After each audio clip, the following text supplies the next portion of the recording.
Hello everyone, welcome to my channel and welcome back to my another new vlog. আমি সুদীপা আবারও চলে এসেছি নতুন একটা ভ্লগ ভিডিও নিয়ে তোমাদের সামনে।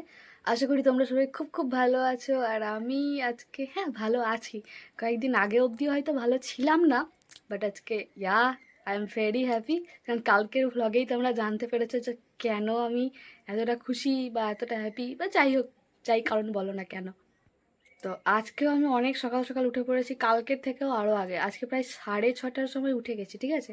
বিছানা থেকে উঠতে ওই মোটামুটি মানে ফোনটাই তো কাল না, আবার ফোনটাই অবভিয়াসলি ভালো, তো এই ফোন ঘাঁটতে ঘাঁটতে 6:45 এরকম বেজে গেছে। তো তখন গিয়ে উঠেছি আর কি। এ এই কয়েকদিন আগে অবধি কী হচ্ছিলো যে আমার 9টায় ঘুম ভাঙছিল না, মানে 9টা ছাড়া আর কি। কিন্তু এই কয়েকদিন থেকে খুব তাড়াতাড়ি উঠে যাচ্ছি। কারণটা হচ্ছে যে শারীরিক প্রেশার বলতে কি, এই কদিন বাড়িতে খুব কাজ করেছি, মানে ঘর ঝাড়া থেকে শুরু করে যত রকমের কাজকর্ম বাড়িতে যা কিছু হয় পুজো হলে, তো সেগুলো বেসিক্যালি আমি আর মা করি। বাপি করতে পারেও না, আর অত করেও না একদমই। আর আমি আর মা করি, তাই মাকে কত আর প্রেশার দেবো, তাই জন্য যত ভারী ভারী কাজ বেশিরভাগ কিছু আমি করি। ওই খাটের তল ঢুকে পরিষ্কার করা, মানে যা কিছু করা, ঝাঁট দেওয়া, যত ভারী ভারী কাজকর্ম এইগুলো বেশিরভাগ কিছু আমিই করার চেষ্টা করি। তারপর জামা কাপড় রোদে দেওয়া, বিছানাপত্র রোদে দেওয়া, উল্টানো, সব কিছু পরিষ্কার করা, নানা রকমের কাজকর্ম, বাপরে বাপ। বাড়িতে পুজো হওয়া একদিক দিয়ে যেমন ভালো, আর সেরকম একদিক দিয়ে মানে বাঁশ একদম বলা যেতে পারে। তো বাড়িতে পুজো না হলেও যে কোনো পুজোতেই আমরা এরকম করে থাকি। তো যাই হোক, তো এখন শারীরিক প্রেশার পড়ছে, যখন মেন্টালি প্রেশার পড়ে আমার ঘুম ছাড়ে না সিরিয়াসলি।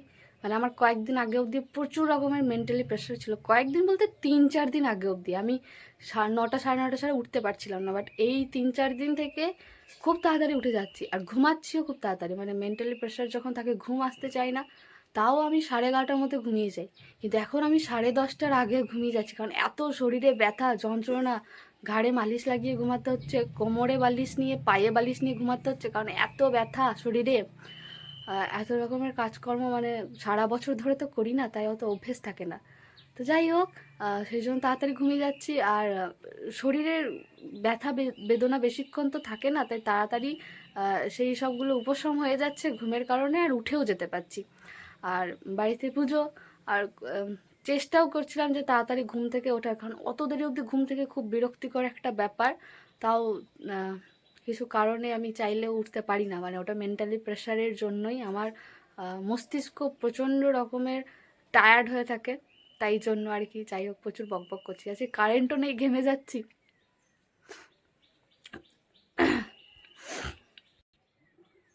এরকম মেন্টালি প্রেশার যেন ভগবান করুক কারণ না আসে। যাই হোক, আজকে হচ্ছে 1 সেপ্টেম্বর, আজকে আমাদের বাড়ি বসবে বা বাড়ি স্থাপন হবে মা মনসার। তো সেটা নিয়েই আজকে ভ্লগটা হবে। আমি অনেক সকাল সকাল উঠে পড়েছি, ভেবেছিলাম খুব তাড়াতাড়ি চান করে নেবো, কিন্তু এখন অবধি কারেন্ট নেই, ট্যাঙ্কিতে যে প্রচুর জল আছে তাও নেই। কারেন্টটা আসুক, তারপরে চান টান করবো। বাড়িতে সব কাজকর্ম হচ্ছে, সবাই নিজের নিজের কাজে একদম ব্যস্ত হয়ে গেছে বলা যেতে পারে। তো বেশ ভালো লাগছে সকাল সকাল ফ্রেশ এয়ার। এখন অবধি রোদটা সেইভাবে উঠেনি, মেঘলা মেঘলা আছে, কালকে বৃষ্টিও হয়েছিল, তাই জন্য খুব ভালো লাগছে। আর তোমরা একটা জিনিস চেঞ্জ করেছো, ব্যাকগ্রাউন্ডটা যে চেঞ্জ হয়ে গেছে আমার, দেখো কি সুন্দর লাগতেছে, দেখেছো? এই যে এইগুলোর জন্যই এত খাটনি। এটা মেনলি আগের দিন ব্লগে হালকা খানিক দেখিয়েছিলাম। তো এটা তো গদিটা পাড়া ছিল আমাদের বিছানাতে, বাট কি হচ্ছিল, এই গদিটা না খুব বেশি দামি গদি ছিল না, তো যার কারণে ওটা বসে বসে যাচ্ছিল, আর কোমরে অসহ্য যন্ত্রণা হচ্ছিলো এই গদিটাতে শুয়ে। 4 বছর ধরে এটাতেই শুচ্ছিলাম, মানে 2020-তে আমাদের খাট কেনা, তখনই গদিটা ছিল। তো এতদিন ধরে শুয়েছিলাম। হ্যাঁ, 2020-র জুলাইয়ে, তো 2024-এ জুলাই পেরিয়ে গেছে, 4 বছর হয়ে গেছে। তো এই গদিটা কি হচ্ছে, আস্তে আস্তে ঢুকে যাচ্ছে নিচের দিকে, যার জন্য প্রচণ্ড কোমরে ব্যথা এরকম হচ্ছিল।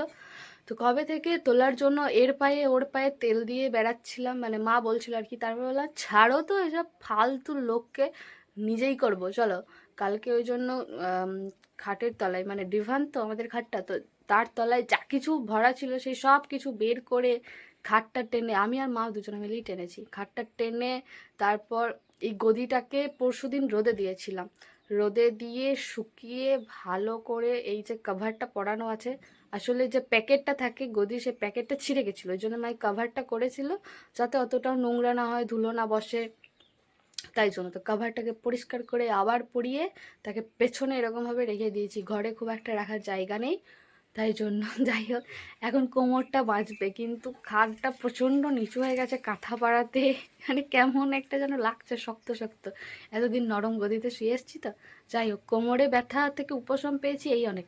যাই হোক, অনেক বকে ফেললাম।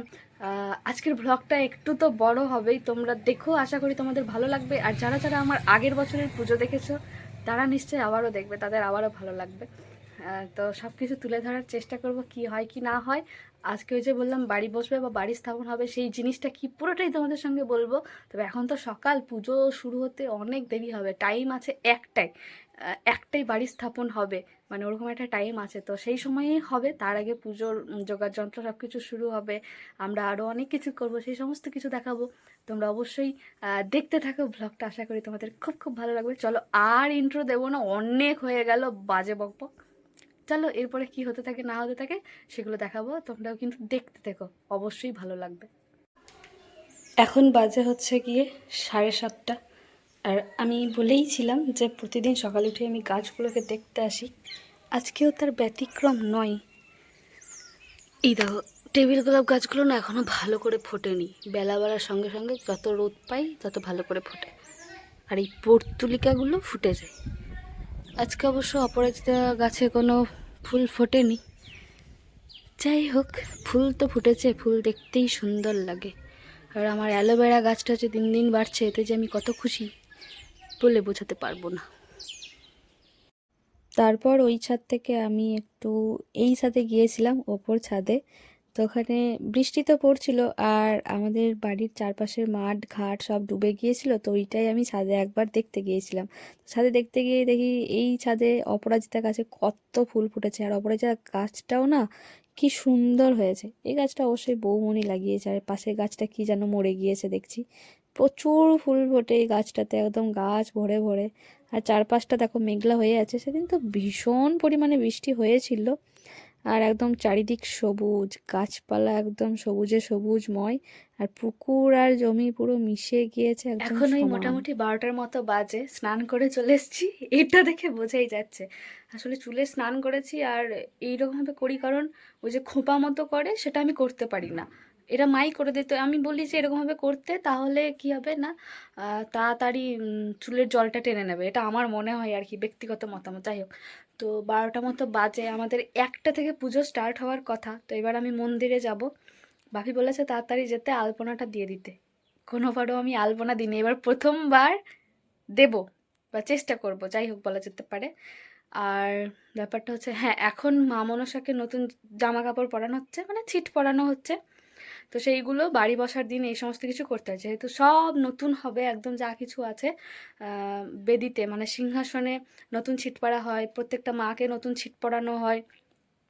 মানে আমরা যেরকম পুজোতে নতুন জামা কাপড় পরি, তো মায়ের পুজো মাকেও তো পরতে হবে, তাই না? তো এই সমস্ত কিছু এখন হচ্ছে। বাপি গেছে, বড়দা গেছে, আর আর কেউ গেছে কিনা জানি না ঠিক। তো তারপরে এই সমস্ত করার পর এবার অভিষেক হবে। যেহেতু আমরা ব্রাহ্মণ নই, আর সবাই যেহেতু মাকে নাড়ে আর কি, ছুঁয়ে দেয়, বা ছুতে তো হবেই, তাই না, পরিষ্কার এইসব করার জন্য, জামা কাপড় পরানোর জন্য। আর এটা যারা দেবাংশী, মানে যাদের পালি থাকে বা যাদের বাড়ির পুজো তারাই করে। তো এরপরে অভিষেক হবে, ব্রাহ্মণ সেটা করবে, অভিষেক হওয়ার পর পুজো হবে, বাড়ি স্থাপন হবে, এই সমস্ত কিছু হবে। চলো আর বক বক করবো না, আমি চুলটা মোটামুটি অনেকটাই জল টেনে নিয়েছে। এরপরে হচ্ছে গিয়ে চুল আঁচড়ে নিয়ে রেডি সেডি হয়ে মন্দিরে চলে যাব আমার ভাইজিকে নিয়ে। আমার ভাইজিকে না নিয়ে গেলে তো হবে না। তারপর চলো মন্দিরে গিয়ে কী হচ্ছে না হচ্ছে সেগুলো দেখাবো। আমি আর আমার ভাইজি দুজনে রেডি হয়ে এখন চললাম মন্দিরের দিকে। তো দেখো, জেঠুও যাচ্ছে, আর ঠাকুরমশাই যিনি আজকে পুজো করবেন তিনিও যাচ্ছে। আর জেঠুর হাতে ওই যে একটা পিতলের কলস রয়েছে, ওইটাতেই বাড়ি স্থাপন করা হবে। মানে বাড়ি বলতে আসলে ওই ঘট প্রতিষ্ঠা আর ঘট পুজো করা, সেইটাকেই বোঝায়। তো এখানে দুজন ঠাকুরমশাই রয়েছে, বাট মন্দিরে গিয়ে দেখতে হবে যে তিনজন ঠাকুরমশাই, এই যে পিছনে রয়েছে কাকু।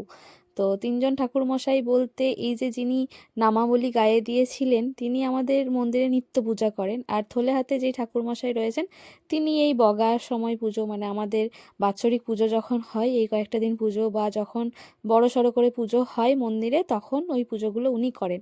আর এই যে গেঞ্জি পরে যে কাকু রয়েছে, মানে ঠাকুরমশাই, সে হচ্ছে আমাদের বাড়ির নিত্য পুজো করে, তো ওনাকেও ডাকা হয়েছিল। এই যে কাকু, আর বাঁ দিকে নামাবলি দেওয়া, উনি আমাদের নিত্য পুজো করেন। আর এই কাকু আমাদের বাড়িতে প্রত্যেক বৃহস্পতিবার বা পূর্ণিমার পুজো, এই সমস্ত পুজোগুলো করে থাকে।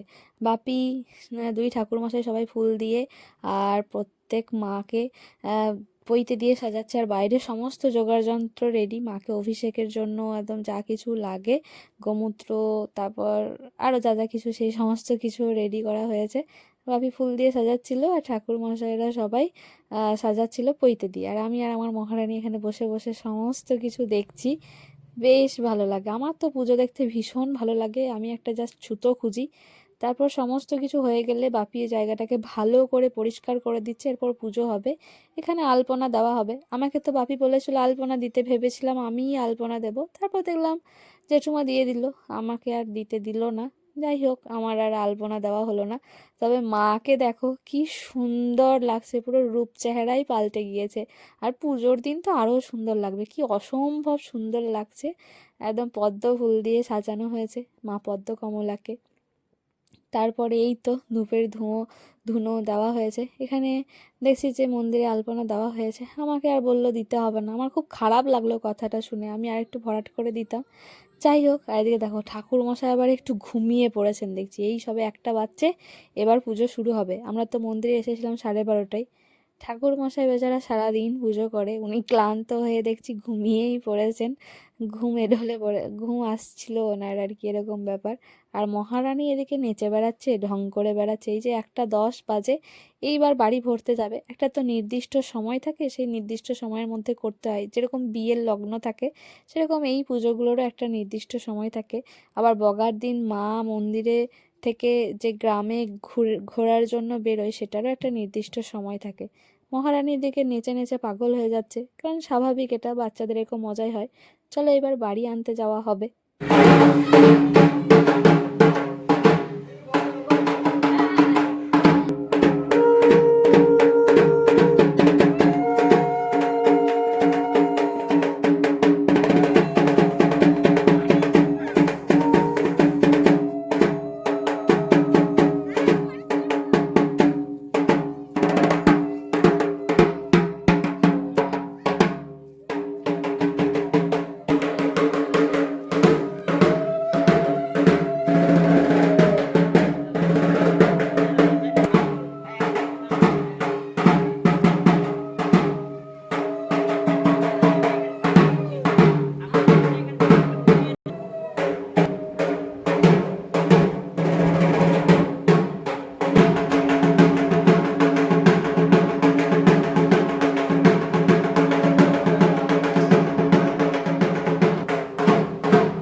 যেই না বাড়ি ভরে নিয়ে এসে মন্দিরে রাখা হয়েছে, অমনি ঝমঝম করে বৃষ্টি শুরু হয়ে গেছে। সে প্রচণ্ড বৃষ্টি, বৃষ্টি তো থামেই না, মনে হচ্ছিল আজ আর সারাদিনে থামবে না। 0.5 ঘন্টা মতো প্রচণ্ড বৃষ্টি হয়েছে, একদম জমকালো মেঘে সারা দিনই বৃষ্টি হয়েছে। সন্ধেবেলাতেও প্রচুর বৃষ্টি হয়েছিল। মনসামঙ্গল গান করার জন্য যে মূল গায়েনরা বা আরও যারা দোহারিরা থাকেন, তাদের আসতে কিন্তু বেশ সমস্যা হয়েছিল। আর আমরা মনে করি, মানে এরকম হয় আর কি, যে বাড়ি বসার দিন বৃষ্টি হলে বগার দিনেও বৃষ্টি হবে। বাড়ি স্থাপন বলতে ওই যে একটা কলসের মধ্যে মায়ের পুকুর থেকে জল নিয়ে আসা হলো, সেটাই স্থাপন করে রাখা হলো বেদির কাছে। সেটাতেই একটা লাল ছিট দিয়ে ওপরে পুজো করা হলো। এই আজ মানে এই 7টা দিন, মানে যতদিন না বগা হচ্ছে ততদিন এই কলসটাকে পুজো করা হবে। আর তারপর মায়ের পুজো হয়ে গেলে অষ্টমঙ্গলার দিন এটা তারপর ভাসিয়ে দেওয়া হবে। তো এইটাই হচ্ছে পুজো। তো পুজো চলছে, পুজো হয়ে এবার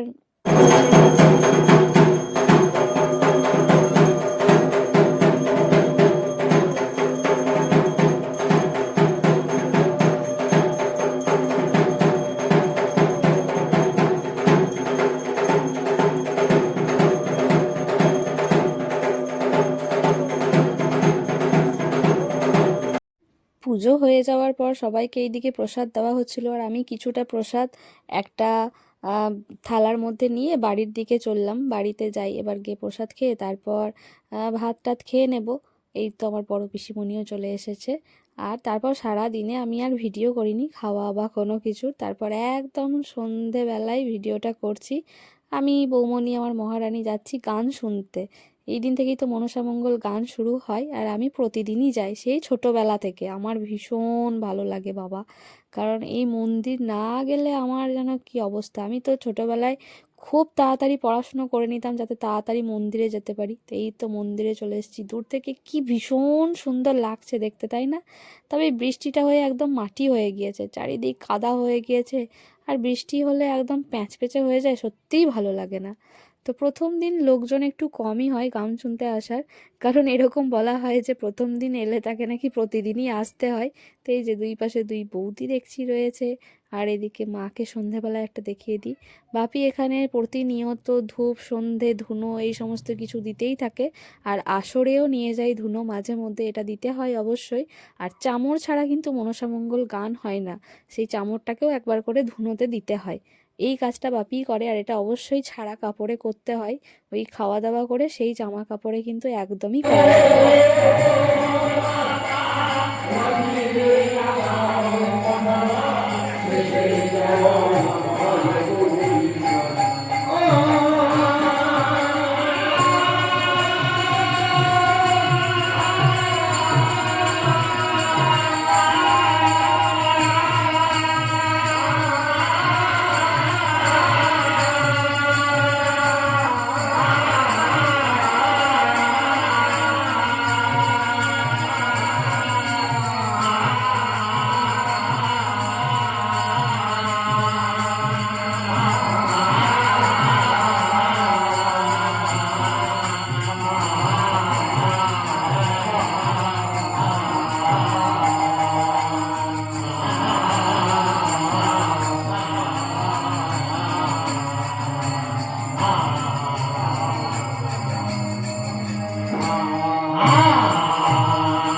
প্রথম দিন মনসামঙ্গল গানে মা মনসার জন্মলীলা পরিবেশনা করা হয়।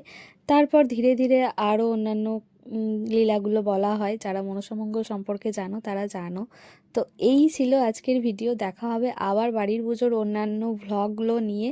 ততক্ষণ সাথে থেকো, পাশে থেকো। আর তোমরা যারা ভিডিওগুলো দেখছো তারা অবশ্যই জানিও যে আমাদের বাড়ির পুজোর ভ্লগগুলো কেমন লাগছে। দেখা হবে নতুন কোনো ভিডিওতে। টাটা, রাধে রাধে।